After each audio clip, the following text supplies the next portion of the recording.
Player motivation is usually simple. The players want an enjoyable evening, a few memorable encounters, and a slew of new inside jokes.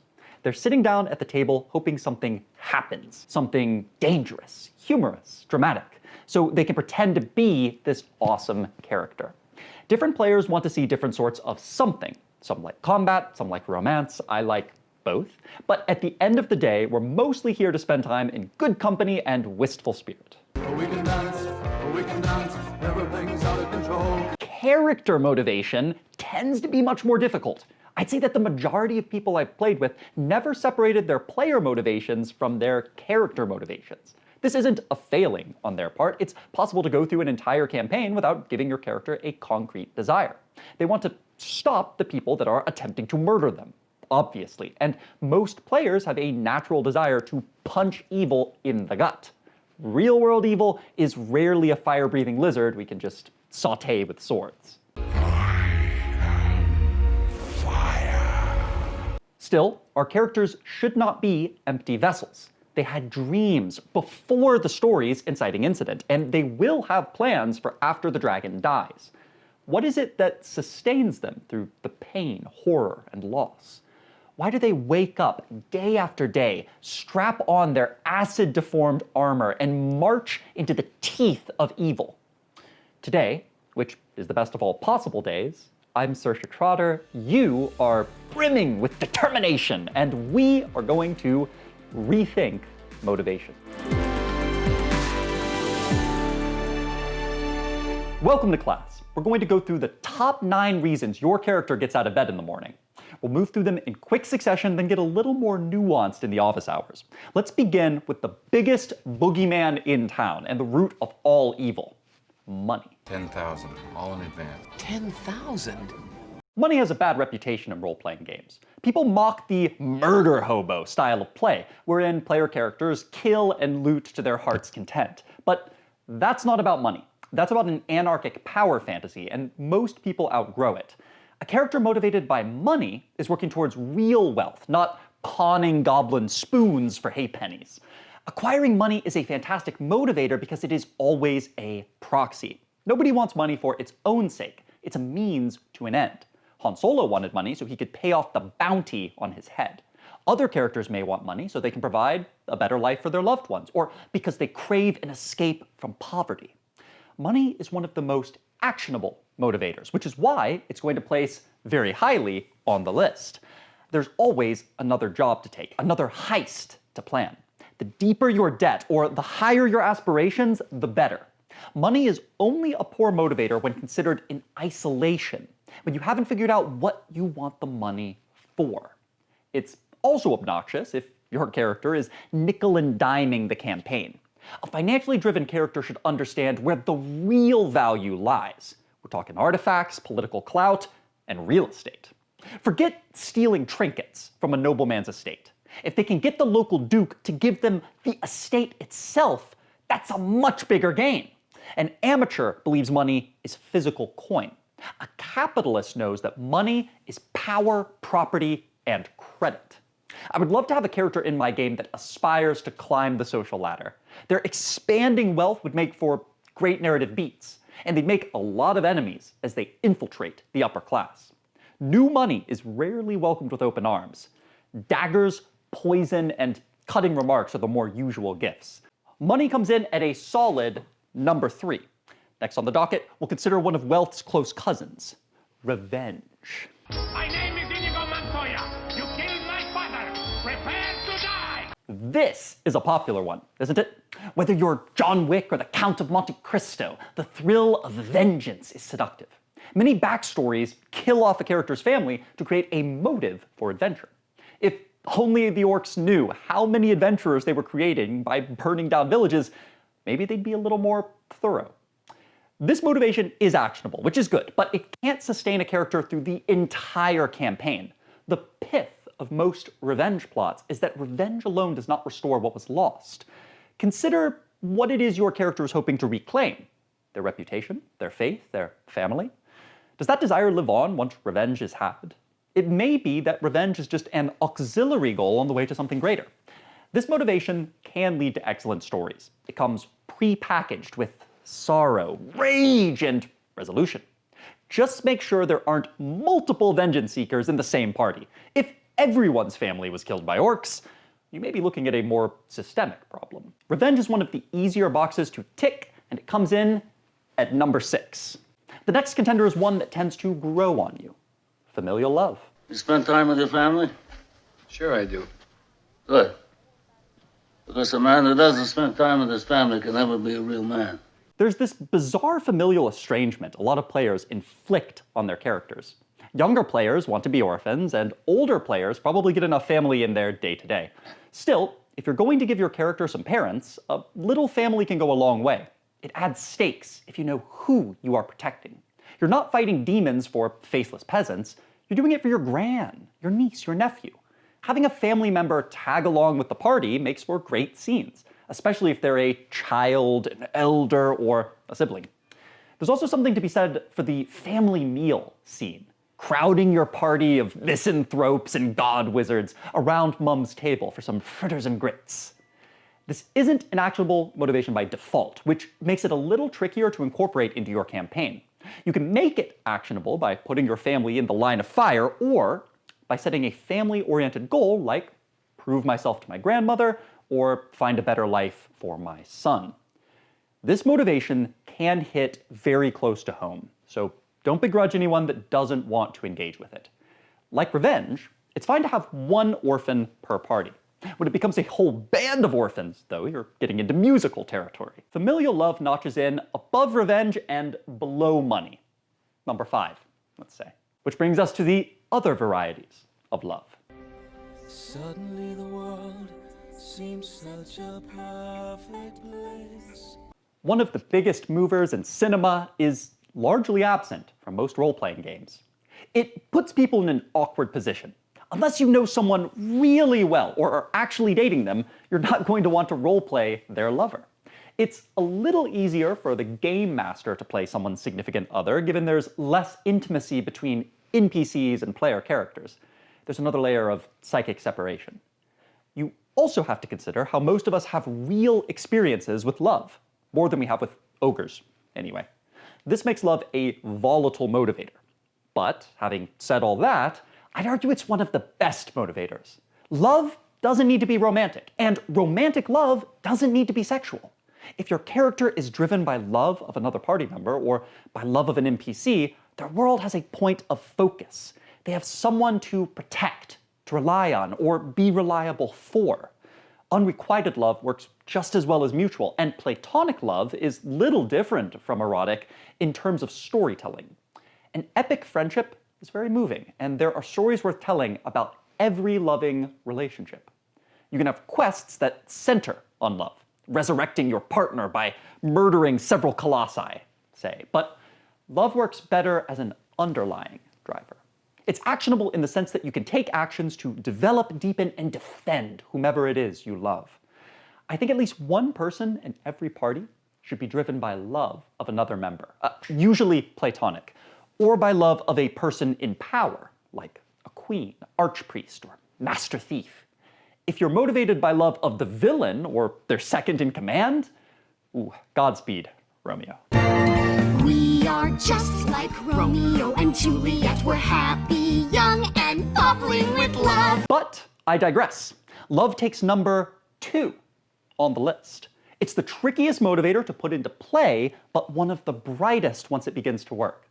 Next, we'll move from love of a particular person to love of the divine. Faith is next on the docket. It doesn't make sense. It's not about making sense. It's about believing in something. And letting that belief be real enough to change your life. It's about faith. For a game with cleric as a playable class, religious characters are very rare. Being religious means more than just believing in the existence of a god. Most fantasy realms make the existence of the gods abundantly clear. Faith, instead, is about your character's commitment to embodying what their religion teaches, or what their philosophical doctrine demands. Faith does not require religion, but it does require powerful convictions. Perhaps your character believes undeath is evil and must be eradicated to preserve peace. That's an actionable belief, so it works as a character motivation. It should lead to an inevitable crisis of faith. What does your character do when they meet a sentient, good-aligned skeleton? Do they revise their belief? If you want faith to be your character's motivation, hone in on what they believe about the universe, which deities govern it, why evil exists, and how mortals fit into that picture. Then figure out how those beliefs led them to a life of adventure. If my cleric believes their church's hierarchy must be chosen by their deity, and they learn that the current archbishop was fraudulently elected, their faith may inspire them to set out and make things right. A character driven by faith will often be a pariah within their own religion, given most religious people aren't very interested in faith. They're driven by power, wealth, and tradition.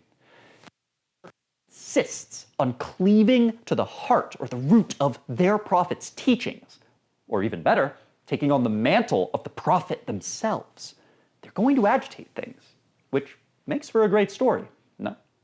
Nobody expects the Protestant Reformation. Not in their own D&D campaign, anyway. Faith slots in at number 8. It sets us up for the next item, honor. Right now! Right now! Right! Right for ruin and the world's ending! Death! Honor is pride's more articulate cousin.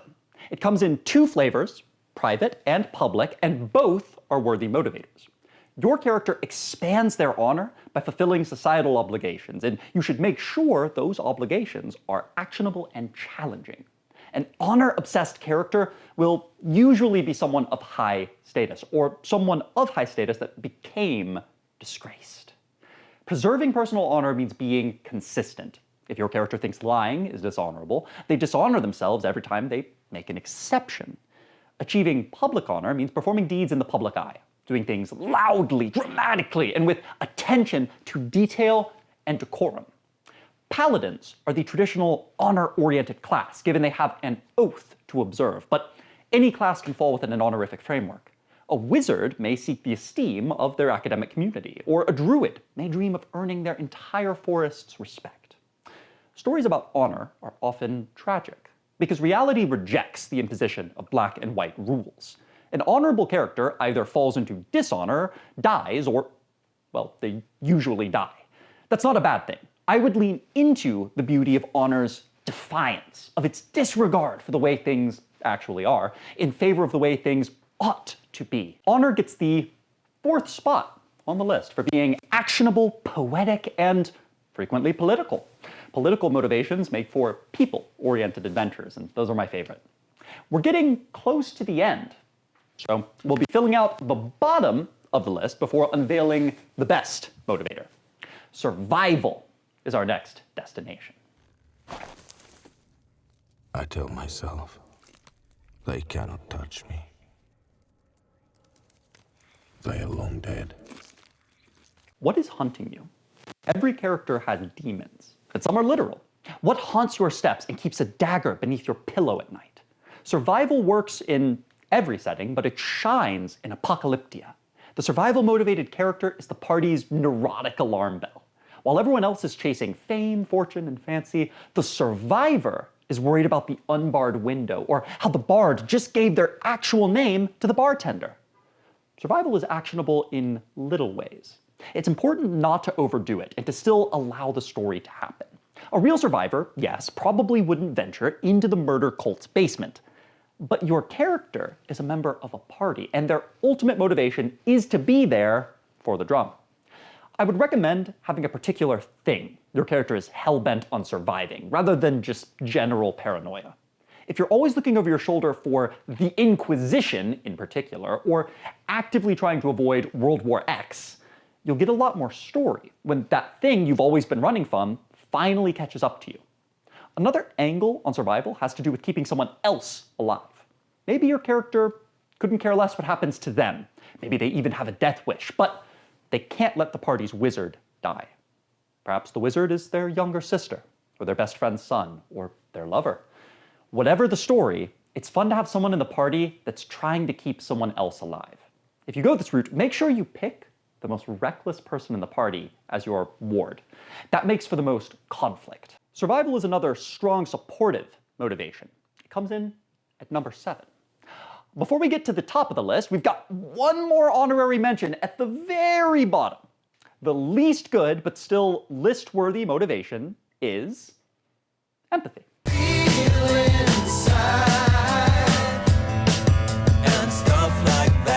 When I say empathy, I mean the general desire to help others and alleviate suffering.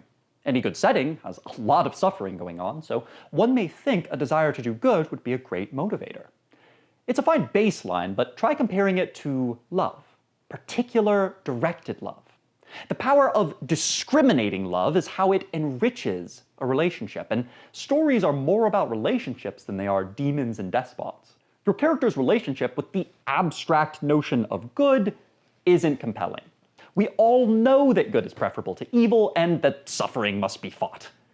Your character's relationship with their partner, spouse, or best friend, that is much more interesting. There are more ambiguities, more opportunities for misunderstanding, conflict, and reconciliation. If your character wakes up every morning just to reduce the net evil in the world, cool, that's definitely actionable. I'll always welcome more characters that want to make their world a better place. I just invite such characters to pick a more particular motivation, one with more dramatic grist. Don't care about the generic plight of the poor. Care about the mining community in South Farthingdale and how Baron von Lippering is destroying their livelihood using zombie labor. Don't just care about the orc horde ravaging the countryside. Which politicians were responsible for keeping peace with the orcs? Which military leaders failed to hold Goomba Pass? And why do the orcs feel like war is their only option? You can turn a desire to help others into concrete, campaign-spanning goals.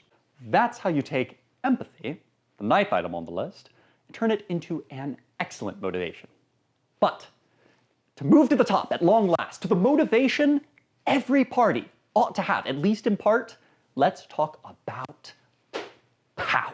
No one man should have all that power. There are 2 forms of power, and both are S-tier motivators.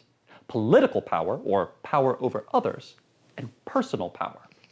The pursuit of political power means earning the respect, fear, and admiration of others. It means recognizing the pillars of the setting, the cultural, economic, and imperial movers, and winning them, disempowering them, or killing them. I'm thrilled whenever a player has political ambitions within my setting. Politics means relationships, conflict, endgame. Becoming a leader is about more than just delving into dungeons and slaying dragons.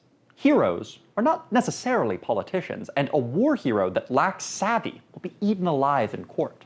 Being motivated by politics means you don't just care about killing the demon. You care about who knows you killed the demon, and how the demon's death is going to change the whole political landscape. When the party arrives in a major city, most characters just want to see their friends, their family, and enjoy a flagon of ale. The party politician is making appointments for dinner parties. They're tipping their informants and trying to figure out what other adventuring companies are up to. If you're going to play a politically motivated character, make sure you pick a concrete goal. Are you hoping to be a public leader, or will you exert your influence from the shadows? Do you want political power for its own sake, or do you have a grander design? Trifling with the status quo will create conflict. Can you woo everyone? No. Heads need to roll. The Senate will decide your fate. I am the Senate. What of personal power? This motivation is commonly claimed, but rarely practiced. Every character wants to go stronger, gain levels, find magic items, but few are committed to pursuing power directly. Few hate their weakness and crave the power to be more than mortal, to transcend their humanity. Although pursuing godhood is typically a villainous trope, it works equally well for player characters. It makes for incredible inter-party tensions. If the wizard wants immortality and the paladin just wants to claim their rightful kingship, the two are only unified in purpose so long as their goals overlap. The paladin may need the wizard's magic to deal with the dictator's pet sorcerer, while the wizard needs the paladin to gain access to the forbidden royal archives. The conflicts that arise when the party's motivations begin to clash makes for captivating D&D, and the pursuit of personal power is the surest way to get that contrast. Ultimate power may require defiling faith, abandoning family, losing honor, and harming the ones your character loves.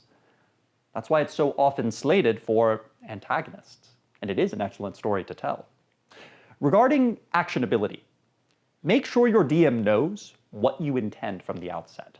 That way they can seed the world with sources of secret knowledge or artifacts of sanity-eroding power. Chase them, cling to them. For all those reasons, power is number one. Something is still missing, however.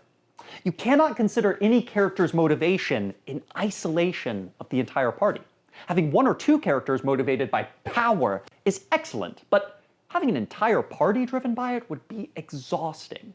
There are diminishing returns on having more than one party member of any given motivation. You want contrast, because contrast creates conflict. You want a character driven by honor, to grab the power monger by the collar and yell in their face, "We do not betray." You want the rogue motivated by love of the sorcerer to follow her into the lich's library, despite the rogue's better judgment. Let's talk about parties as a whole and how to create better campaigns from session 0. There are two varieties of party we need to talk about: the party of unified purpose and divided. The unified party has a shared motivation that spans everyone. Take down the God Emperor, for instance, and a web of smaller motivations that drive each member. In the example I've drawn, let's say the fighter is politically motivated. They want to kill the God Emperor and insert themselves as the first president of a new republic. The wizard believes politics to be hot nonsense. Who leads who is meaningless in his eyes, but he's very taken with the fighter and hopes they can finally talk about commitment once the God Emperor is dead.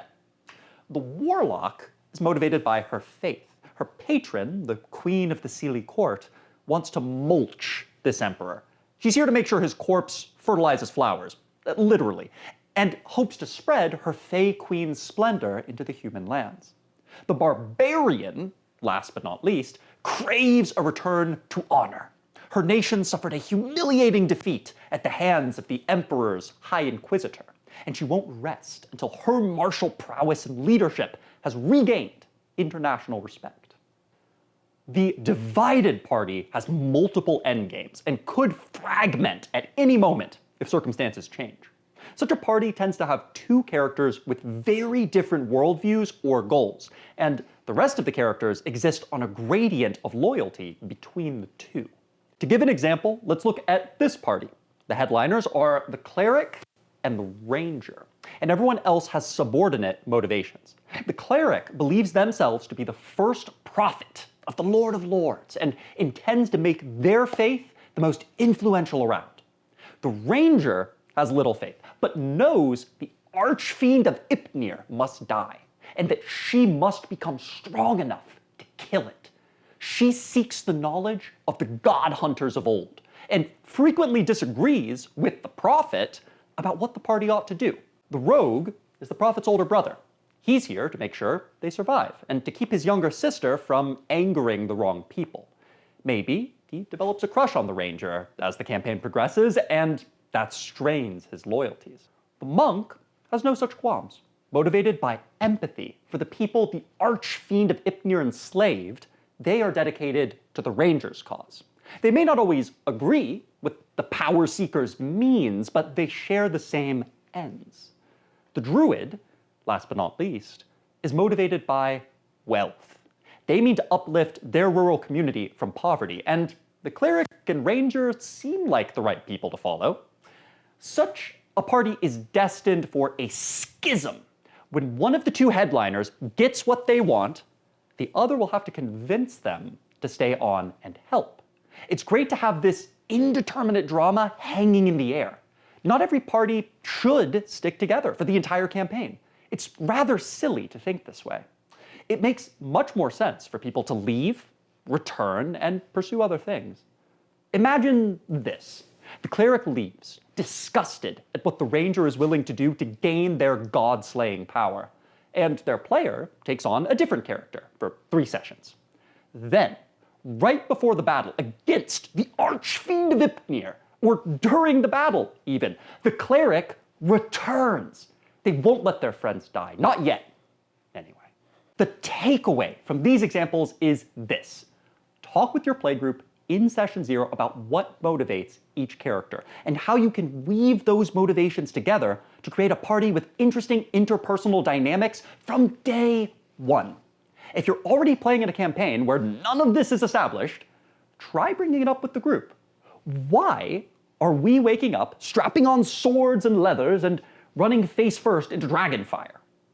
It's a conversation that may enrich your story and give an aimless campaign more direction.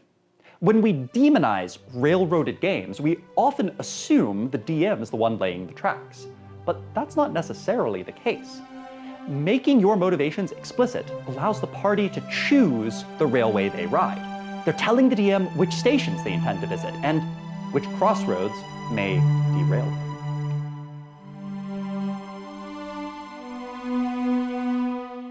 Welcome. As promised, we're going to get more nuanced and answer some of your questions.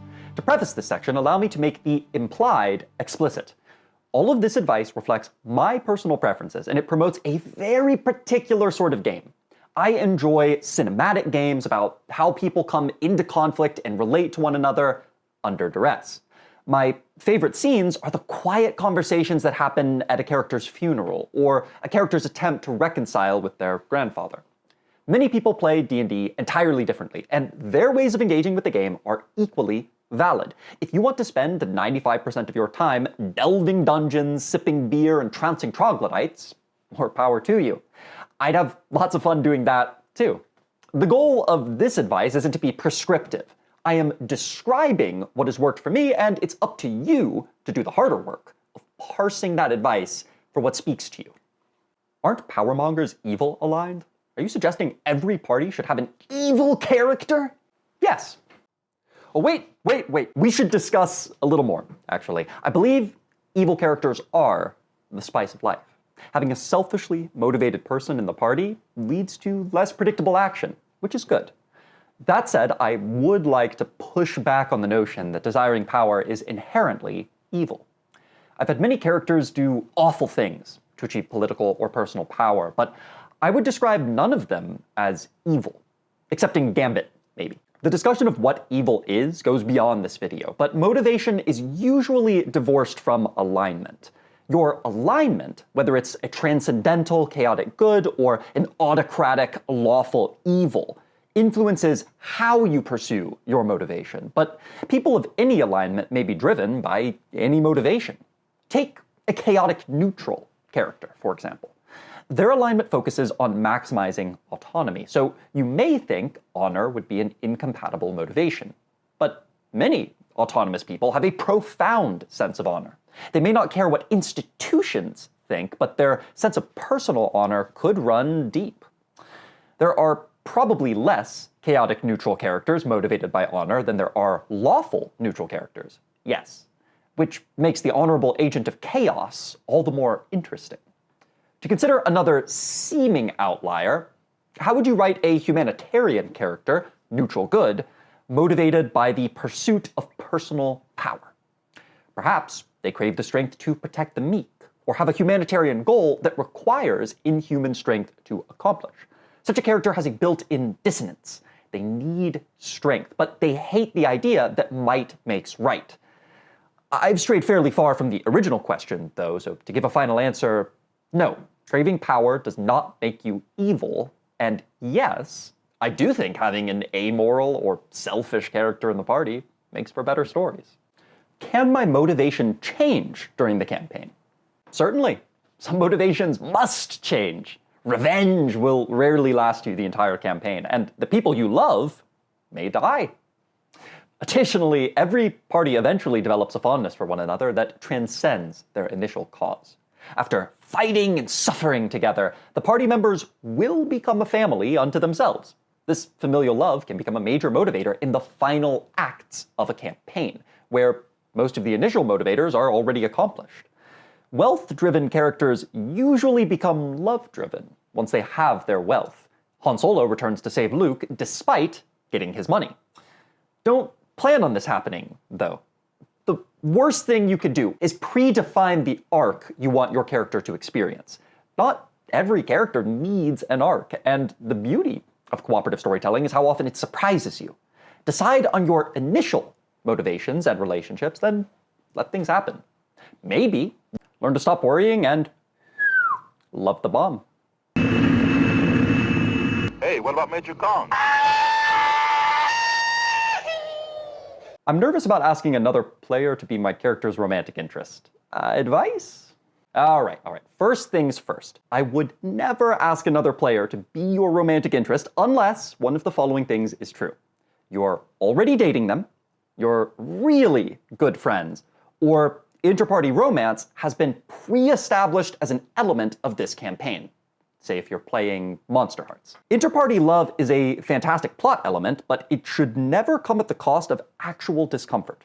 In truth, none of my games have ever had an interparty couple, although most of my games have seen player characters get into relationships and marry non-player characters. My players usually prefer familial love or profound friendship in place of the romantic in the party. I've played characters that were romantically involved with other party members, though, and those were really special experiences. If you are nervous about asking someone, I would not ask the question to a particular person. Instead, ask the entire group at session 0 if anyone else wants to tell a story about interparty romance. If someone else volunteers, be open to discussing it with them. I probably wouldn't ask that question if it was my first time playing with a group, but read the room. If everyone is outgoing, open-minded, and dramatically inclined, it's probably fine. If people seem shy or less inclined for romantic scrapes, let it go. There are plenty of ways to incorporate love as a motivation that don't make other people at the table squeamish. What about the motivations you didn't list? Let's hit a few in quick succession. Prophecy, like wealth, is a proxy. You may be destined to kill the Uber-Gorgon, but destiny isn't a human motivation. If your goal is to fulfill your obligation to that prophecy, then you are motivated by honor. If you want to save the world, as you are destined to do, that's empathy. Prophecies are fine backstory, but I don't think they get your character out of bed. Curiosity is similar. I've seen a lot of characters that claim to be adventuring for curiosity's sake. You know, they're an explorer. But their actual motivation was different. However curious you may be, it's unlikely you'll risk life, limb, and soul to delve a tomb of annihilation. There are plenty of less lethal ways to be curious. Libraries, for example. If you are following a band of vagabonds into the eldritch unknown, the odds are good your curiosity is augmented by something. Love of your friends, obligation to your university, a thirst for power. Pick your poison. Fear and necessity, two more motivations, are variations on survival for the most part, but they lack survival's backbone. A desire to survive implies you are persevering for a reason. If you had no reason, why fight the dying of the light? How do I make X motivation actionable? Let's say you've chosen faith as your primary motivation, but your DM hasn't given you any obvious opportunities to act on it. You can provoke an opportunity by asking particular questions. This town, you said it has an abbey, yes? Which gods do they worship? Is the abbot a good man? A good DM will take the hint and give you some heresy to engage with. You can also inject your motivations into the ambient conversations you have with other players and non-player characters. Always start with a question, because a question begets a response. What do you think of the gods, necromancer? Or, oh, you wear a cross, Frothman. Do you know what it means? Such asides can go a long way towards developing your character in the eyes of the table. Remember, your character only exists in their actions and words. Act and speak your motives into being. I'd rated power and love so highly because they are the easiest to incorporate into any situation. You can always ask, how do I gain status? Or, how is the person I love feeling? While you can't always ask, how can my actions benefit mankind? Ultimately, our character motivations are more mutable than our real motivations. I've spent a lot of time now talking about why a halfling thief may decide to go on an adventure, but very little time about why that halfling's player chose to join their friends around your table. I led this discussion with the idea that player motivations are simple. I stand by that. Everything happening in the fiction is only as compelling as the meta-narrative, the story of your role-playing group. If everyone feels like they're making a meaningful contribution to the story, that their ideas are being heard, respected, and extrapolated, they will be motivated to engage with the fictive narrative. I spoke about character motivation in this video because it's the more nuanced of the two, but make sure your players are excited to be playing a game together before you begin to worry about whether or not their fantasy surrogates are sufficiently driven. The latter requires the former. And with that, I think it's time to say goodbye in today's lecture. Think kindly of yourself, be mindful of others, and I'll see you again soon. Saoirse, out.